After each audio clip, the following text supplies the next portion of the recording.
इथं आलेलो आहोत. काय विषय आहे नेमका आणि कसं सर्व म्हणलं? आज आपण PRPचे अधिकृत उमेदवार म्हणजे तुषारजी भोसले यांच्या सोबत पत्नी निर्मला यांचा आज उमेदवारी अर्ज भरण्यासाठी या ठिकाणावरती इंदापूरच्या ठिकाणावरती आपण सर्व कार्यकर्त्यासमोर आलेलो आहोत. आणि यांच्या उमेदवारासाठी हे जे उमेदवार आहेत ते आमच्या बहुजन समाजाचे कार्यक्षम कार्यकर्ते असल्या कारणाने मी भीमा कोरेगाव विजयस्तंभ सेवा संघाचा महाराष्ट्राचा उपाध्यक्ष म्हणून प्रथम मी तुषार भाऊंना या उमेदवारीच्या दिल्याबद्दल आणि PRPचे आमचे कवाडे साहेब यांचा मी हार्दिक असा आभार व्यक्त करीन. आणि त्यांनी जो आज उमेदवारी अर्ज भरलेला आहे त्यांना या उमेदवारीच्या निमित्ताने हार्दिक अशा शुभेच्छा देईन. आपण इंदापूर तालुक्यामध्ये सध्या PRPचा एकच उमेदवार सध्याच्याला आम्ही उमेदवार म्हणून जाहीर केलेला आहे. आणि उद्याच्याला 27 तारखेपर्यंत इंदापूर तालुक्यामधील जे काही बहुजन समाजाच्या आंबेडकरीवादी विचारसरणीच्या शाहू फुले आंबेडकरवादी विचारसरणीवरती जे काम करणारे उमेदवार असतील त्या सर्व उमेदवारांचा प्रचार आणि प्रसार करण्याचं काम आम्ही बहुजन समाजाचे सर्व कार्यकर्ते आपल्या खांद्यावर घेऊन काम करणार आहे. त्याचप्रमाणे जे पण या इंदापूर तालुक्यामध्ये आत्ता काय राजकीय घडामोडी घडलेल्या आहेत त्या घडामोडीमध्ये कुठल्याही प्रकारचा राजकीय विरोध आत्ता प्रत्यक्षपणाने आपल्याला दिसून येत नाही. आणि म्हणून एक विचाराची लढाई म्हणून आम्ही हा उमेदवारी अर्ज या ठिकाणावरती भरलेला आहे. हा उमेदवारी अर्ज भरत असताना सर्व आंबेडकरी जनता तुषारभाऊंच्या पाठीमागं उभा आहे. त्याचप्रमाणे 27 तारखेला सर्व सामाजिक संघटना एकत्रित येऊन कोणत्या मूलभूत तत्वावरती आणि मूलभूत घटकांवरती सामाजिक विचारांवरती जो कोणता उमेदवार काम करील त्या उमेदवाराला त्या भागामध्ये त्या ठिकाणावरती योग्य पद्धतीचा पाठिंबा देण्याचं काम आपल्या सामाजिक संघटनेच्या माध्यमातून आपण करणार आहे. आणि हे 27 तारखेला सकाळी 11 वाजताच्या प्रेसमध्ये 100% आम्ही सर्व उमेदवाराचा पाठिंबा जाहीर करू. PRP पक्षाची इथून पुढची काय भूमिका राहील? PRP हा पक्ष चळवळीतला पक्ष आहे. सामाजिकदृष्ट्या पाहिलं गेलं तर अत्यंत इंदापूर तालुक्यामध्ये एक वेगळा विचार पेरण्याचं काम PRP पक्ष आत्ता करतो आहे.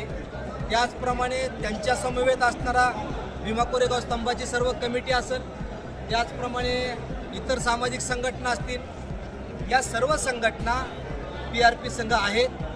PRP एकटी नाही हे फक्त संबंधित उमेदवारांनी समजून घ्यावं एवढं माध्यमातून इशारा. कृषी मंत्री दत्तात्रय भरणे असतील किंवा माजी मंत्री हर्षवर्धन पाटील असतील, आप्पासाहेब जगदाळे असतील, या प्रत्येक नेत्यांनी आपापले वारसदार उभे केले निवडणुकीच्या रेग्यामध्ये. कसं बघताय आपण? वारसदार निवडण्यापेक्षा त्यांनी त्यांचे कर्तृत्वावरती प्रत्येक उमेदवारांनी आपल्या उमेदवार नेमला पाहिजे. जर तो कर्तृत्वान असेल तो वारसदार होऊ शकत नाही. नेतृत्वाने कर्तृत्व करण्याची जर ज्याच्यामध्ये क्षमता आहे जनता त्याला निश्चित निवडून देईल. वारसदार हा कोणाच्या पोटी जन्मून नसतो, तर वारसदार हा लोकांमधून निर्माण झालेला असतो. जर त्यांच्या वारसांनी जर उमेदवारी अर्ज भरलेला असेल, जर जनतेला असं वाटलं की ते कर्तृत्वान आहेत नेतृत्वान आहेत, तर निश्चित त्यांना स्वीकारलं जाईल. आणि जर त्यांना जर नेतृत्व स्वीकारलं वाटलं बेकायदेशीर वाटलं की बाबा आपल्यावरती कोणीतरी घराणेशाही लादतंय असं जर जनतेला वाटलं तर जनता निश्चित त्यांना सुद्धा सबक शिकवल्याच्यावर राहणार नाही.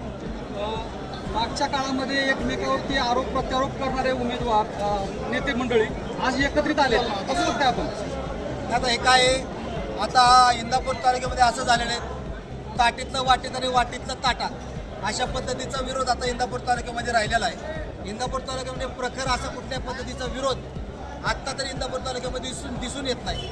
भारतीय जनता पार्टी ही सामाजिकदृष्ट्या आणि वैचारिकदृष्ट्या वेगळ्या पद्धतीचा विचार करणारा पक्ष आहे. त्याच्यामुळं आंबेडकर जयंती हा आपला वेगळा विचार इंदापूर तालुक्यामध्ये रुजवण्यासाठी PRPच्या माध्यमातून हा पहिला प्रयोग आम्ही करतो. नेते मंडळी आता एक झालेत, कार्यकर्ते याची काय घ्यायची? नाही, नेते मंडळी एक होतात, कार्यकर्ते एक होतील असं अजिबात नाही. एक जीवाने काम करतील असंही वाटत नाही. त्याच्यामुळे एखाद्या वेळेस पळदेवचा विजय आमचा निश्चित होईल. प्रत्येक इलेक्शनमध्ये हे नेते मंडळी विकासाच्या मुद्द्यावरती आणि विरोधात घेऊन असतात. आज ते एकत्रित आला, विकासाच्या मुद्द्यावरती एकत्रित आला असं म्हणायचं का? नाही, विकासाचा वित्त नाही, हा त्यांचा वैचारिक विचारसरणी आहे. त्यांनी त्यांच्या स्वार्थासाठी एकत्र आलेले आहेत, एवढंच मला यामधनं दिसून येतं. परंतु जनतेला जर असं वाटलं की ते एक चांगल्या विचारासाठी एकत्र आले तर जनता त्यांना स्वीकारेल. दोन मोठे पक्ष, तीन मोठे पक्ष आपल्या म्हणजे निवडणुकीच्या रिंगणामध्ये आहेत. कसं बघताय आपण? 3 पक्ष इंदापूर तालुक्यामध्ये राहिलेलेच नाहीत. पक्ष हे 2च आहेत आणि ते दोन्ही एक झालेत. त्यामुळं एकतर्फी इलेक्शन्स आहेत. फक्त आपल्याला प्रोटोकॉल असतोय, फॉर्म भरायचा आणि काढायचा, एवढाच प्रोटोकॉल इंदापूर तालुक्यामध्ये राहिला आहे. तसा इंदापूर तालुक्यामध्ये इतर पक्षांचं काही संघटन आहे असं वाटत नाही. म्हणून सर्व सामाजिक संघटनांनी एकत्रित मिळून पळसदेवमध्ये आम्ही तुषार भोसलेच्या माध्यमातून नवीन नेतृत्व तयार केलं. शेवटचा प्रश्न आहे, जनतेच्या समोर आपण काही विकासाचे मुद्दे घेऊन जाणार आहोत ते थोडं सांगितलं बरोबर. जनतेला काय गटर मीटर वाटर ही तर आतापर्यंत पहिल्यापासूनच आहे, पण इतर काही जर मूलभूत सुखसुविधा समाजाला देता येत असतील आणि ज्या काही राष्ट्रीय किंवा राज्य लेवलच्या किंवा जिल्हा परिषदच्या ज्या काही स्कीम असतील त्या लोकांपर्यंत पोहोचल्या पाहिजेत, याच्यासाठी आमची सर्व संघटना काम करेल. महाराष्ट्र पोलीस न्यूज 24 साठी पुणे जिल्हा प्रतिनिधी शिवाजी पवार.